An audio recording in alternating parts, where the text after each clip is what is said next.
Hi friends, I'm State Representative Rick Saccone, and thank you for tuning in. Last month, I held a press conference to recognize my House Bills 42 and 163, which urged the state to end driver's license suspensions for people convicted of non-vehicle related crimes. In several cases involving license suspensions for non-driving offenses, the inability for offenders to drive takes away their livelihood, the ability to provide for their families, and their ability to become productive members of society. While this bill has generated support from a strong majority of my constituents, I have had a few people reach out and raise concerns, such as, Rick, how come you can lose your license for drunk driving but not for driving on a controlled substance? I want to be clear. We are removing the driver's license suspension for crimes that have absolutely nothing to do with driving. If you're caught behind the wheel on a controlled substance, whether that's on heroin or Oxycontin, you are a threat to traffic safety and you are still going to lose your license. Again, this bill has nothing to do with driving on a controlled substance.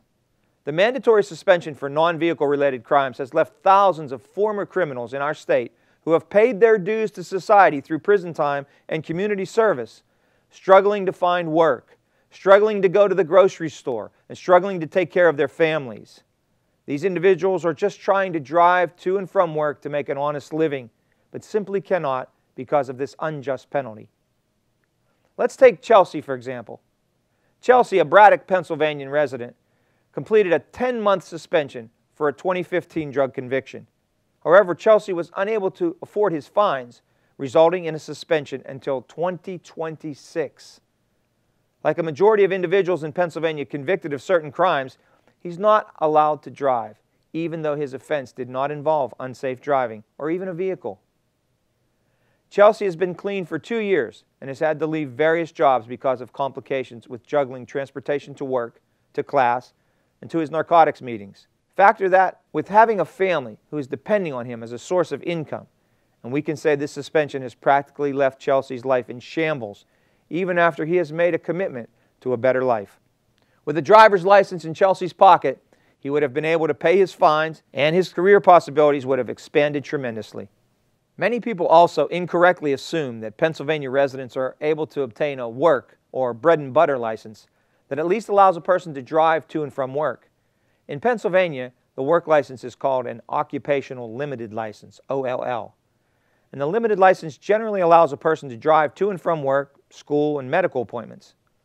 The problem is that few people are eligible to receive such a license. For example, a person suffering from a suspension for a drug charge, like possession or possession of a controlled substance, are not eligible to receive an occupational limited license. Again, a small percentage of you have expressed concerns regarding this bill. I want to answer a few questions to help my constituents understand this legislation better.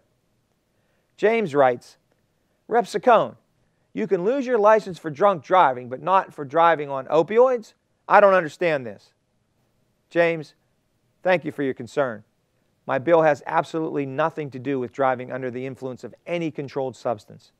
If you are arrested for driving under the influence of opioids, you will lose your license as you are a threat to traffic safety. My bill would remove the driver's license suspension for any possession or intent to sell charge that does not involve a vehicle. The goal of this legislation is to integrate these former criminals back into society, and by allowing them to once again possess a license, we are providing them with a tremendous avenue to employment. When these people are convicted of non-driving related offenses and lose their license, we take away their opportunity to provide for their families and make an honest living. It hasn't served as a deterrent for crime, and if anything, encourages them back to a life of misconduct and law-breaking. We are setting these individuals up for failure when you factor in the simplest of opportunities, including union employment or perhaps a pizza delivery job, won't even accept an application unless you have a valid driver's license. Our next question is from Sarah. Sarah writes, Rep. Saccone, this is a great idea. Is there any way you can trim the excessive costs that are associated to these crimes? Sarah, when an individual loses their license, there is a cost to that. They have to pay a fee to have their license reinstated. So this bill would put money back in the pockets of individuals who have paid their debt to society. As I mentioned, with a driver's license in their pocket, the employment possibilities expand tremendously. This will allow these former criminals the opportunity to earn a paycheck, which will help them provide for their families and steer them away from a life of continuous crime.